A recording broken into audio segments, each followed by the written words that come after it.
Hello, this is Pete Luce Hypnotherapist, based in Exeter and Plymouth, with another video.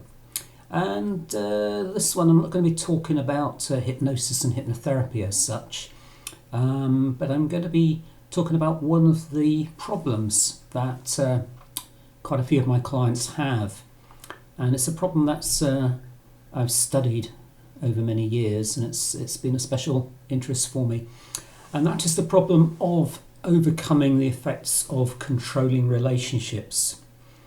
And if you watch this video and pay attention to it and think about it, maybe that you never need to come to see me, because you'll be able to see a controlling relationship. You'll be able to see that trap before you fall into it, or at least before you go very far into it. And hopefully you'll see it way back and step around it and not go there at all. So this is videos about the signs that you are that you are getting into a controlling relationship, or that you are in a controlling relationship, that you're already beginning to be trapped. And there's 4 stages to building a controlling relationship. And the first stage is what I call the emotional trap. So if you ask yourself a few questions about your present situation, some of them might sound, quite harmless, and on their own they might be, but if they're part of a pattern, you need to watch out. So is your partner, your new partner, already part of every experience that you enjoy? Everything you do that you like doing, your partner is part of that. And you don't do anything that you really like to do without your partner being there. Is your life boring when you're not with your partner, or frightening whenever you're not with your partner? Do you only feel secure when you are with your partner? We've all got secrets. Yeah, if we go far back enough. Does your partner already know, at an early stage in your relationship, all of your most embarrassing secrets? And if so, how many of your partner's secrets do you know? Is there a big imbalance there? Is your life with your partner like an emotional roller coaster? Does it rapidly switch from happy, sad, scared, secure, switching back and back and back, like that, back and forth, between anxiety and relief, that anxiety is past, and that anxiety is past because of something that your partner did. Your partner has rescued you. For example, you'd be amazed how common this is. Do you feel tremendous relief when your partner rescues you after having left you stranded in an unfamiliar place? And when that happens, often the relief that you feel when you're rescued completely overwhelms the memory of how you got there in the first place, which is that your partner went and left you there deliberately. Okay, it's quite a common ploy that people use when they're setting up this kind of a relationship. Remember that human memory is very fallible. We forget things very, very easily if we don't want to remember them, if they don't fit in with our happy little picture of reality. So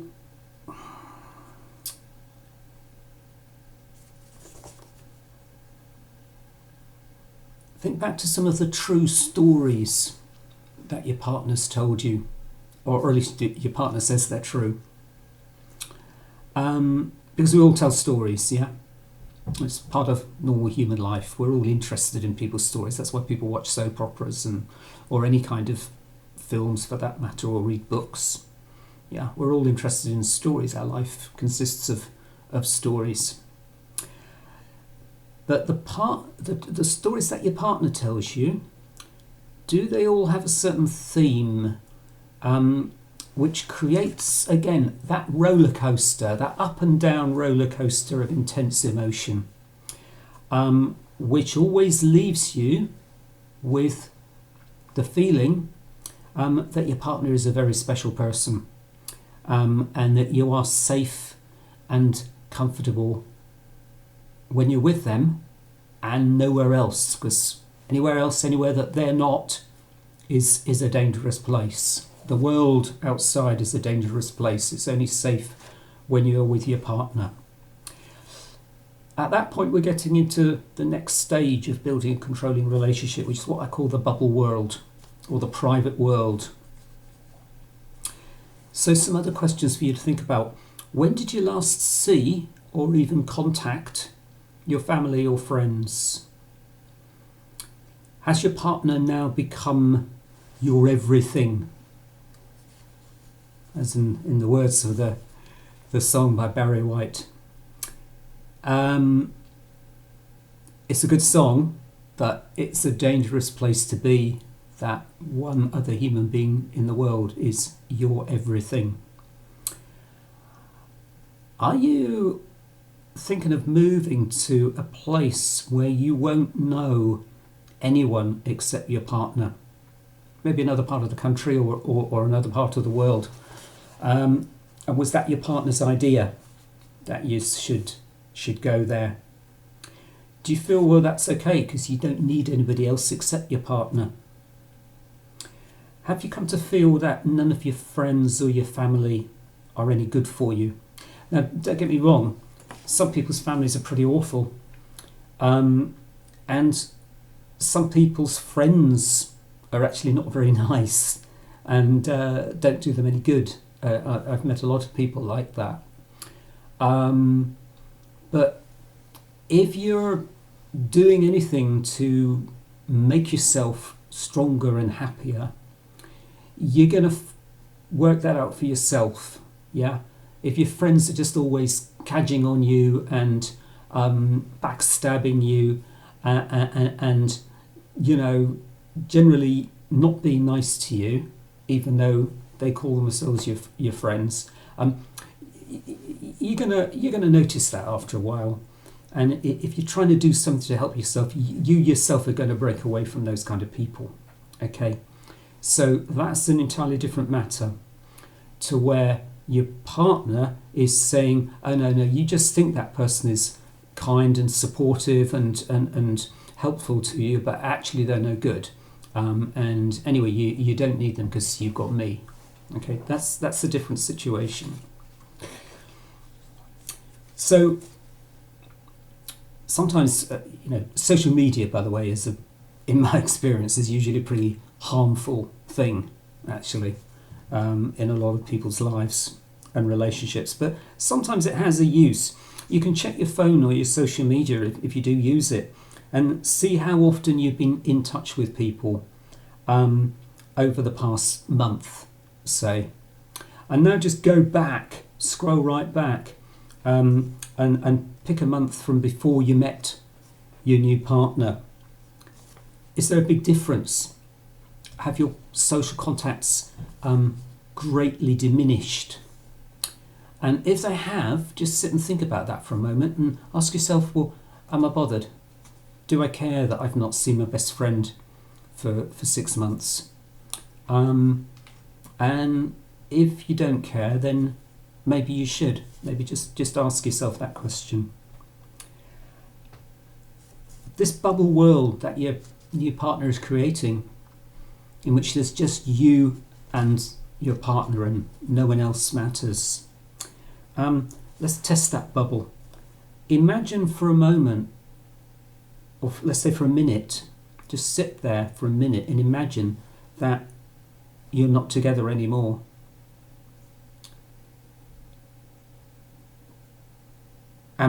Don't do it now because it will kind of take up too much time on the video. But do it later. Do it as soon as we finish. How did it feel? Did it feel incredibly sad? Did it feel unbearably sad? Did it feel terrifying? Maybe you didn't actually do it. Not because you couldn't be bothered, but because you couldn't even bear to imagine not being in that relationship. That again, very dangerous place to be, because the truth is, the reality is human beings for a million years, we have survived the loss of relationship. People die. That's the reality of life. Everybody dies. And there's above a 50-50 chance for most people that your partner will die before you do. And life goes on, actually. So if you just cannot imagine life without your partner, literally are afraid to imagine it, that's not a good place to be. Stage 3 in building a controlling relationship, what I've called a personality meltdown. That's the stage at which your partner has actually begun to have such control over you that they can actually change you. They can actually begin to transform you into another person. It's very scary to realise that this can be done. We don't want to think that this can be done. We all want to think that whatever situation that we're in, we would still be ourselves, that the situation would not change us. But I'm afraid that isn't true. So if you think back to a month or so before you met your partner, remember what you believed back then and what mattered to you. Has knowing your partner been like a revelation to you that the world is quite different to what you formerly believed? Do you now feel that until you met your partner you were never really happy, even though you thought you were? Do you now think that back then you never had any real friends, although at the time you thought you did?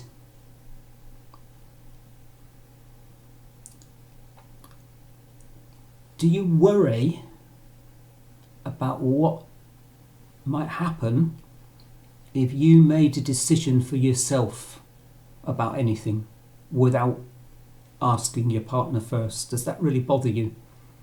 Bear in mind that before you met your partner, obviously you must have made decisions for yourself. But now it's a really scary thing to have to do. How often in the past week have you asked your partner's permission for something?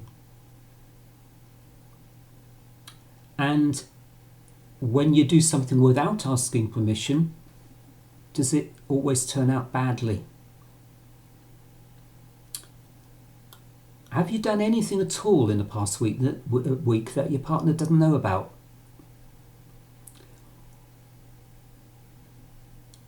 And finally, do you often find you doubting your own memory when your partner tells you about something that they say happened?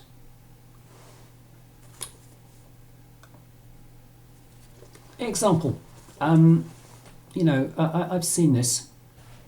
A woman drives home, and a bit later her partner points to a dent in the car and says, "Oh, how did that happen?"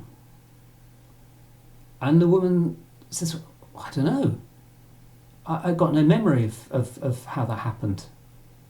And the partner said, "Well, come off it. You must have known. Somebody hit your car that hard to make a dent in it. You'd have known about that." "Oh no, I don't remember it at all." And then the partner gives her that funny look, and she's beginning to doubt herself. She's beginning to doubt her own memory, that she cannot trust her own memory, even for quite surprising and unusual events. Now, of course, what's actually happened is the partner knows that he's got to the stage where he can get away with this. He's actually made that dent himself. He's fetched that car a good kick, and he's made that dent himself. And then he's gone to work on the woman to make her think that someone else must have, she must have had a minor accident and not even remembered that it happened. And of course, once she's convinced of that, she's going to be a lot easier to manipulate, because he can just tell you, oh yeah, you remember when such a thing happened, or when so-and-so did such and such a thing, and she'll think, well, oh, no, I don't remember, but you know, it must be true because you're telling me.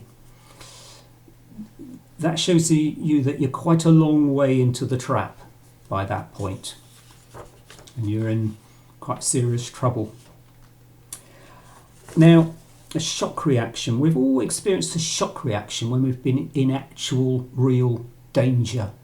You know, if you've ever like stepped out into the road without looking and whoosh, you know, a car just misses you, and you think, oh my God, you know, I was nearly a goner there.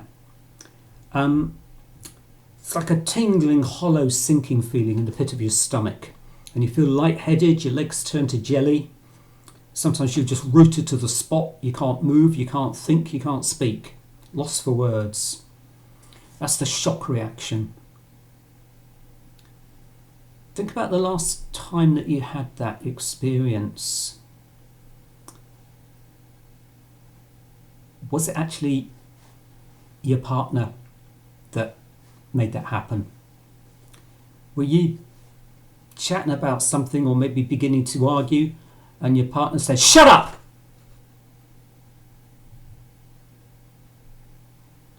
And it's such a shock that your brain just literally cuts. It just cuts out, literally, for a few moments.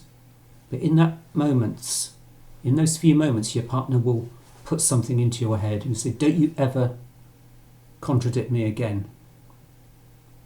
Don't you ever do that again. Whatever. And that sinks right into you, right deep into your soul. Okay? So you don't need hypnosis to put ideas into people's heads. Okay? The difference when you go and see a competent, you know, ethical hypnotherapist, the therapist will ask you, what do you want put into your head, basically? And that's what the suggestions will be based on. Okay? But when people are influencing other people in a nasty way, in an unethical way, don't need to use hypnosis. Okay, shock is actually a quicker method. Now, obviously, that's only going to happen when you got a long way into the trap, because you know, if your partner spoke to you like that, you know, on your first date, hopefully that would be your last date. You wouldn't want to see that person again. You think, my God, what an arrogant so-and-so. How dare you? You know? But if you're some way into the trap already, you may be thinking differently. So, the fourth stage, and that's the stage where your partner has really got you where they want you to be. Notice I keep saying your partner, I'm not saying him, because it's not always a him.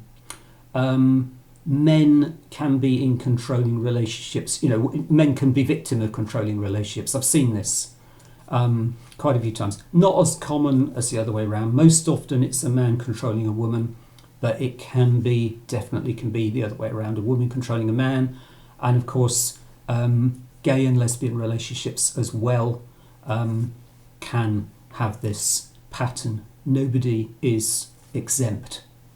Okay.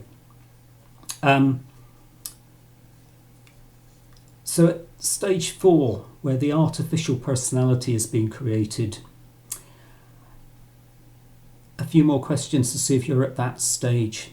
Is your favourite feeling the relief which you experience when you've done exactly what you want, what your partner wanted? When you've been the perfect partner for them? Does the old you, the person whom you were before you met your partner, when you think back and remember them, do they feel like a completely different person? Do they feel like a fake? Do you now look and dress and talk completely differently to how you did before you met your partner? Are you doing things nowadays which before you met your partner used to seem dangerous to you or disgusting to you, but now you're doing them regularly? Are you now living somewhere far away from your family and friends?